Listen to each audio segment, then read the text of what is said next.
Assalamualaikum warahmatullahi wabarakatuh. Bertemu lagi dengan saya. Kali ini saya akan menjelaskan terkait regresi linier sederhana dengan menggunakan bantuan program SPSS. Nah, sebelumnya kita sudah membahas terkait apa sih itu regresi linier sederhana, kemudian bagaimana cara menghitung suatu data dengan menggunakan analisis regresi linier sederhana secara manual ya, secara perhitungan manual gitu. Nah, sekarang kita akan bahas dengan cara yang mudah, yang lebih mudah daripada menghitung manual, yaitu dengan bantuan program SPSS. Baik, di sini akan saya jelaskan sedikit ya terkait apa sih itu SPSS. Jadi SPSS itu merupakan aplikasi untuk melakukan analisis statistik. Jadi apapun apa ya penelitian ya, apapun penelitian yang menggunakan konsep statistika itu kalian bisa meminta bantuan atau menggunakan SPSS. Jadi SPSS itu merupakan singkatan dari Statistical Package for the Social Science. Memang khusus program statistika gitu ya. Jadi SPSS ini memang program khusus untuk statistika. Nah, untuk SPSS sendiri itu ada banyak versi ya, mulai dari yang lama kemudian yang terbaru pun juga ada yang sekarang ini ya. Nah, yang saya berikan ke kalian ini adalah versi 22, jadi itu versi yang ya lumayan cukup lama ya, tapi masih bisa digunakan gitu. Dan kalau misalkan kalian mau menggunakan versi yang terbaru, silahkan monggo ya, karena program SPSS ini merupakan program open source yang bisa di-download di Google gitu. Jadi tidak perlu berbayar gitu ya. Oke, baik. Di sini saya akan menjelaskan bagaimana sih kalau misalkan ada suatu data kemudian mau dihitung dengan menggunakan analisis regresi sederhana, tapi menggunakan SPSS gitu ya. Nah, kebetulan di sini data memang yang saya pakai di sini data penjualan sama promosi itu data yang kemarin ya. Baik, di sini data ada penjualan yang merupakan variabel Y, di mana variabel Y ini adalah variabel yang terikat ya, variabel terikat oleh X gitu. Nah, kemudian X ini merupakan variabel bebas. Ini kan data yang kita bahas yang kemarin sebenarnya ya. Cuma di sini saya hitungnya menggunakan SPSS. Nah, di sini ada 8, 1, 2, 3, 4, 5, 6, 7, 8. Ada 8 data. Kemudian dari data ini, nah kalau kemarin kan kita menghitungnya satu persatu ya. Mencari A-nya berapa, kemudian mencari B-nya berapa, kemudian dimasukkan ke dalam formula apa namanya, persamaan regresi, kemudian mencari ini ya, mencari koefisien determinasi dan lain-lain begitu.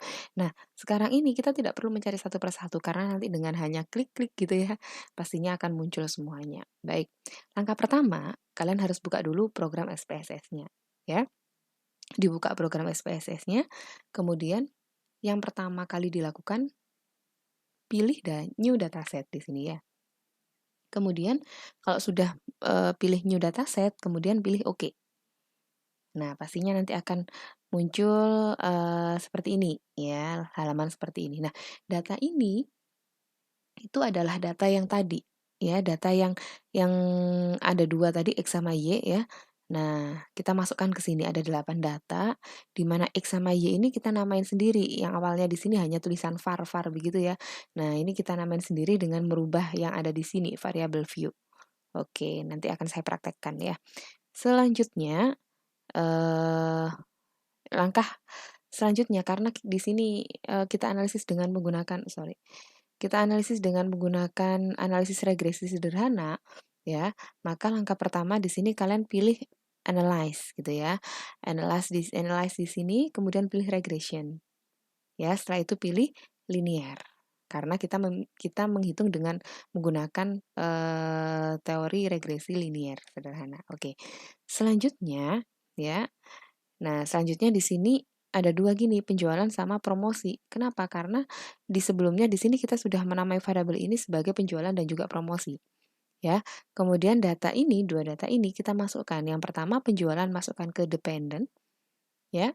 Kemudian promosi kita masukkan ke independen karena independen itu kan bebas ya, variabel bebas. Kemudian dependen ini variabel terikatnya. Oke. Selanjutnya ketika sudah dimasukkan begini, nah langkah selanjutnya klik OK. Gitu ya, klik OK. Nah, ini ada beberapa opsi yang bisa kalian pakai nanti. Plot itu adalah gambar, misalkan nanti setelah ketemu hasilnya mau digambarkan secara diagram scatter ya, atau mungkin diagram apa itu bisa di sini diplot gitu ya. Nah, untuk interpretasi hasil, nah sebelum ke sini ya, ke sini saya mungkin langsung ke buka SPSS-nya terlebih dahulu ya. Oke, saya buka SPSS-nya. Nah, jadi ketika kalian membuka SPSS itu nanti ada dua begini ya. Yang pertama adalah ini apa namanya, di sini berupa sel ya atau seperti Excel lah ya kalau kalau kalian sering melihat seperti Excel. Nah, ini untuk memasukkan data.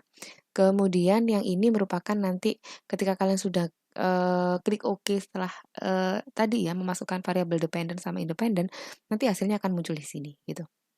Jadi langkah pertama ketika kalian sudah mengklik new dataset maka akan muncul begini dan yang ini ya. Dua ini ya, satunya ini ya. Dan yang pertama dipakai adalah yang seperti Excel ini. Kita masukkan datanya terlebih dahulu. Coba di sini coba saya masukkan data yang tadi ya. Oke, data yang ini nampak coba saya copy. Tapi ini mendatar ya. Oke, coba dulu. Oh, tidak bisa ya, berarti memang harus harus diklik satu persatu. Oke, sebentar saya coba perkecil.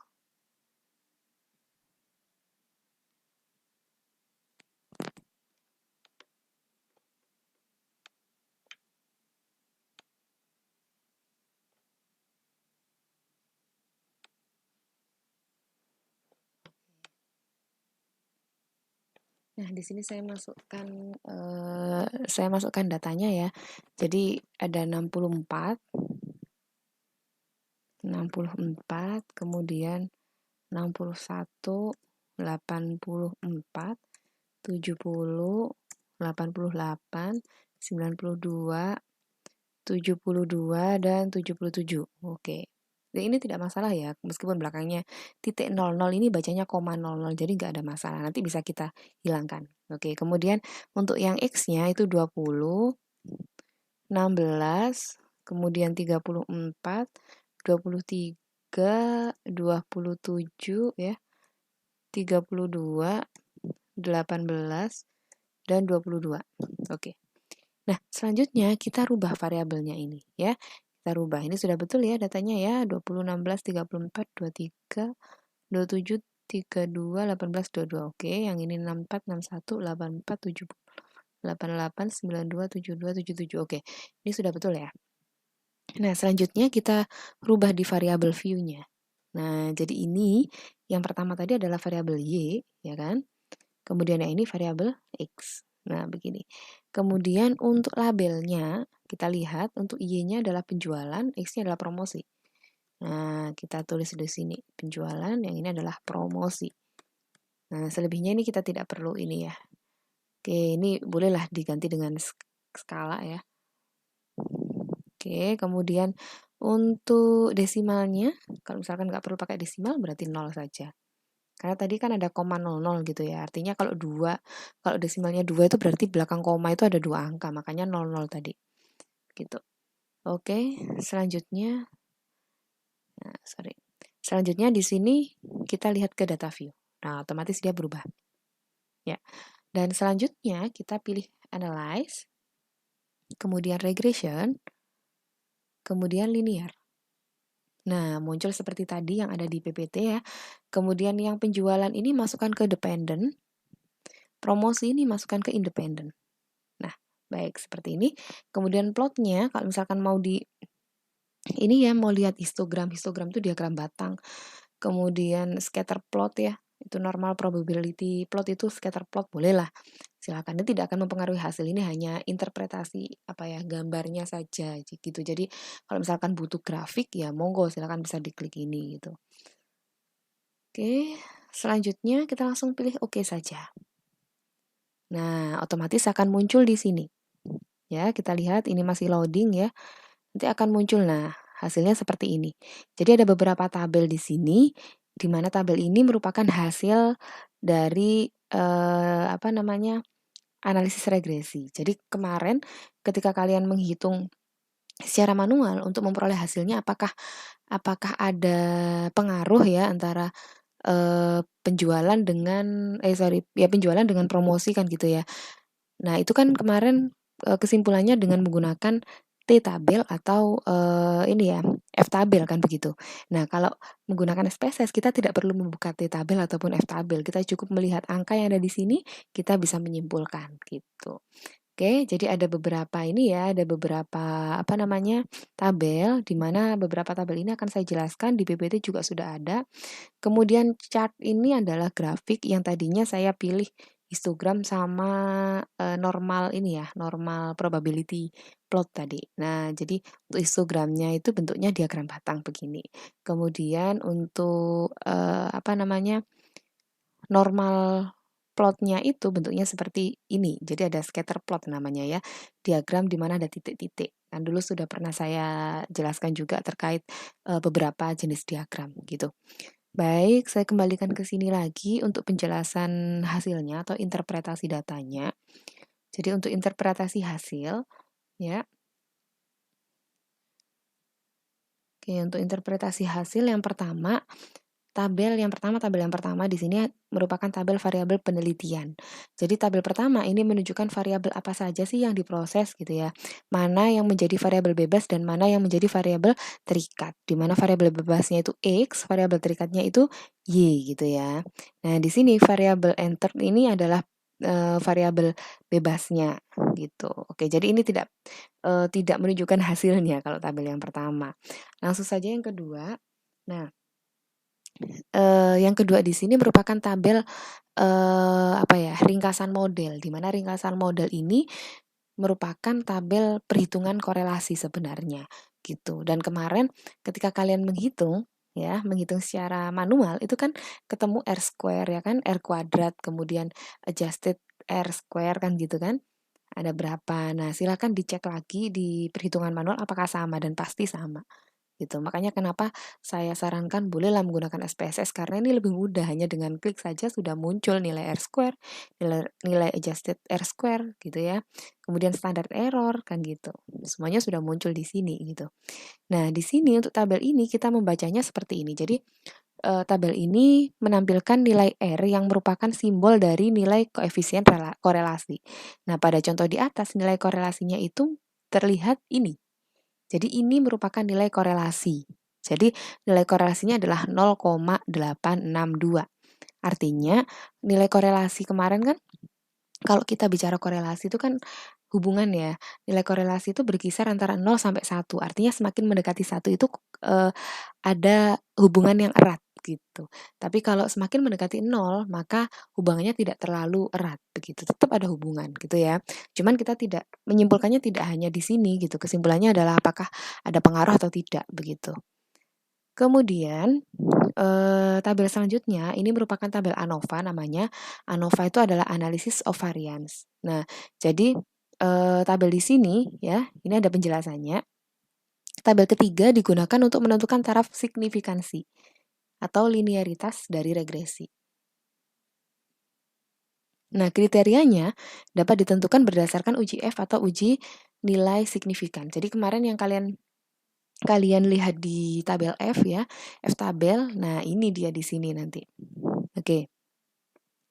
Cara yang paling mudah dengan uji signifikansi, jadi dilihatnya tuh dari sini ya. Dari sini ya.